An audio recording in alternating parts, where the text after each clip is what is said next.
व्यक्ति किसी और वस्तु या भाव से परिचित हो ना हो, भय और भविष्य दोनों ही व्यक्ति के मन में सदैव रहते हैं, जिनका अस्तित्व व्यक्ति के अस्तित्व पे भारी रहता है। विचित्र है ना? वह वो है जिसे आप नहीं जानते, जो अनजान है, और इसी कारण आपको भय लगता है कि ना जाने क्या होगा। भविष्य वो है जो अब तक घटा ही नहीं, तो जो घटा ही नहीं उसके विषय में चिंता क्यों? आपके हाथ में है वर्तमान। वर्तमान के कर्म सत्य मन से कीजिए और सोचिए ये कि अपने कर्मों को और कितनी श्रेष्ठता से किया जा सकता है। इसलिए आप विश्वास कीजिए, यदि वर्तमान के कर्मों को आप सत्य मन से करोगे तो भय स्वयं ही निकल जाएगा और भविष्य का फल अवश्य ही मीठा होगा। इसलिए भय और भविष्य से डरना छोड़ दीजिए, इस वर्तमान को जी। जीवन में हम कई लोगों से मिलते हैं। आप भी ऐसे कई लोगों से मिले होंगे जिन्होंने स्वयं को असफल मान लिया, निराश हो चुके, जिन्होंने ये स्वीकार कर लिया है कि इस जीवन में उनसे कोई कार्य हो ही नहीं पाएगा, वो कुछ कर ही नहीं सकते, किसी कार्य के वो योग्य ही नहीं। किंतु ऐसा नहीं, इस संसार में ऐसा कुछ भी नहीं है जो योग्य नहीं है। कोई ऐसा अक्षर नहीं है जो किसी मंत्र का भाग ना, कोई ऐसी जड़ी बूटी नहीं है जो औषधि ना, कोई ऐसा विष नहीं है जो समय आने पर अमृत ना बन जाए। और इसी प्रकार कोई व्यक्ति अयोग्य नहीं होता, उसे अयोग्य बनाती है उसकी सोच। इसलिए स्वयं को जानो, जान जाओगे कि आप क्या हो। अपने अंतर मन को जगाएं। आप देखेंगे कि जिस संसार की नींव ही बनी है आशा से, उस संसार में निराशा, हताशा और हार जैसा कोई भाव अस्तित्व ही नहीं रखता।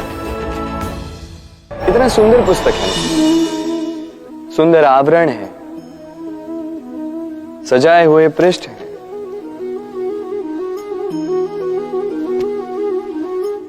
किंतु क्या ये सत्य में अद्भुत पुस्तक कहलाने की पात्र है? क्या इसमें जो लिखा है वो सत्य है, प्रेरणादायी है, हमारे लिए मूल्यवान है? कैसे निश्चय लिया जाए इस बात का? अब आप सोचेंगे कि सीधी सी बात है, आवरण को देख के पुस्तक की गुणवत्ता कैसे जानी जा सकती है? इसके लिए तो आपको उसे पढ़ना होगा, उसे समझना होगा, समय देना होगा, है ना? बिल्कुल उचित सोच रहे हैं आप। बस आश्चर्य की बात यह है कि पुस्तक के विषय में आप ये सारी बातें जानते हैं, किंतु किसी व्यक्ति के विषय में आप ये सारी बातें मन में नहीं लाते। व्यक्ति का मूल्यांकन भी उसके वस्त्रों से, उसके शारीरिक रूप से या उसकी सुंदरता से नहीं किया जा सकता। उसके लिए आपको उस व्यक्ति को पढ़ना होगा, उसे समझना होगा, उसे समय देना होगा। पर हम क्या करते हैं? पहनावे, रंग, सुंदरता को देखकर आकर्षित हो जाते हैं, उसे प्रेम समझ बैठते हैं और आए दिन कोई ना कोई ये कहते सुनाई देता है कि उसकी प्रेम कहानी सफल नहीं हो पाई, उसे छल मिला। किंतु इसमें दोष किसी और का नहीं, स्वयं आपका है। आपने उस व्यक्ति को समय नहीं दिया, आपने उस व्यक्ति के विचार नहीं परखे। प्रेम 2 क्षण में बनने वाला पकवान नहीं है, इसका स्वाद चखने के लिए आपको जीवन भर का समय देना पड़ेगा। तो समय दीजिए, एक दूसरे के रूप से नहीं, आत्मा से जुड़ी, निश्चित ही मन प्रसन्नता से कह उठेगा, राधे राधे। हम में ऐसा कोई नहीं होगा जिसने वृक्षों को ना देखा, वृक्षों पे इन पक्षियों को ना देखा, इनके घोंसलों को ना देखा, इन पक्षियों को अपने छोटे छोटे बच्चों को भोजन कराते ना देखा। संसार का सबसे ममत्व वाला दृश्य होता है। चिड़िया दूर से अपनी चोंच में दाना भरकर लाती, स्वयं भोजन करने में असक्षम संतान की चोंच में डालती है, स्वयं भूखी रहकर निस्वार्थ निश्चलता से। और जब संतान के पंख निकल आते हैं, वो उसे उड़ना सिखाती और उसके पश्चात उसे स्वतंत्र कर देती है अपना जीवन जीने के लिए, इस आकाश में उड़ान भरने के लिए। और हम मनुष्य क्या करते हैं? जिस संतान को हम पंछी की भांति पालते हैं, उसके पंख निकलते ही हम उसे बांध देते हैं, ये सोच के कि कहीं वो दूर उड़कर न चली जाए। ऐसा नहीं कि इस स्थिति में माता पिता को संतान से प्रेम नहीं है, अवश्य है, किंतु इसमें प्रेम पर मोह भारी पड़ जाता है, जो स्वयं अपने और संतान के भविष्य के बीच में बाधा बन जाता है। हम ये भूल जाते हैं कि हम केवल जन्मदाता हैं, भाग्य विधाता नहीं। तो जब प्रेम में मोह आ जाए तो वो प्रेम नहीं, स्वार्थ बन जाता है।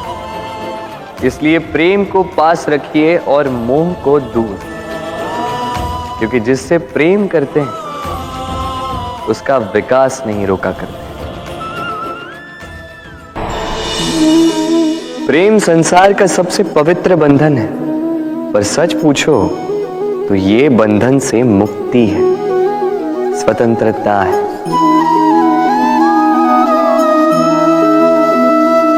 नहीं समझे? समझाता हूं। यदि कोई आपका प्रेम ठुकरा दे, यदि कोई आपका प्रेम समझ ही ना पाए, तो क्या होगा?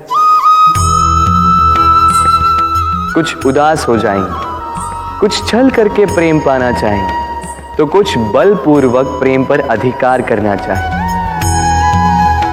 किंतु यह आवश्यक नहीं कि जिससे आप प्रेम करते हो उसे भी आपसे प्रेम है, क्योंकि प्रेम कोई वस्तु नहीं है, न राज्य है न धन जिसे आप बल से अपने वश में कर सको। प्रेम वो शक्ति है जो आपके लिए हर बंधन तोड़ सकती है, किंतु स्वयं किसी बंधन में नहीं फंसती। तो जिससे भी आप प्रेम करते हो उसे स्वतंत्र छोड़ दीजिए, क्योंकि स्वतंत्रता ही वो भाव है जो जीव को सबसे अधिक प्रिय है। प्रेम सच्चा होगा तो उसे अवश्य समझ में आए। तब तक के लिए निस्वार्थ भाव से प्रेम कीजिए,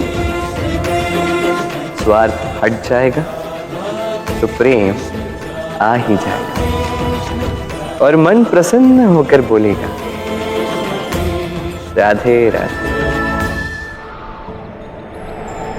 जब भी प्रेम की बात आती है, हम सबसे पहले मन में एक नायक और एक नायिका का चित्रण कर लेते हैं। क्यों? आपके साथ भी यही होता है ना? पर क्या प्रेम केवल नायक नायिका के आकर्षण का बंधन है? नहीं, प्रेम तो परिवार से हो सकता है, माता पिता भाई बहन से हो सकता है, सखा मित्रों से हो सकता है, देश और जन्मभूमि के लिए हो सकता है, मानवता के लिए हो सकता है, किसी कला के लिए हो सकता है, इस प्रकृति के लिए हो सकता है। पर प्रेम कभी उस पन्ने पर लिखा ही नहीं जा सकता जिस पर पहले ही बहुत कुछ लिखा हो। जैसे एक भरी मटकी में और पानी आ ही नहीं सकता। तो यदि प्रेम को पाना है तो मन को खाली करना होगा, अपनी इच्छाएं, अपना सुख सब त्याग कर समर्पण करना होगा।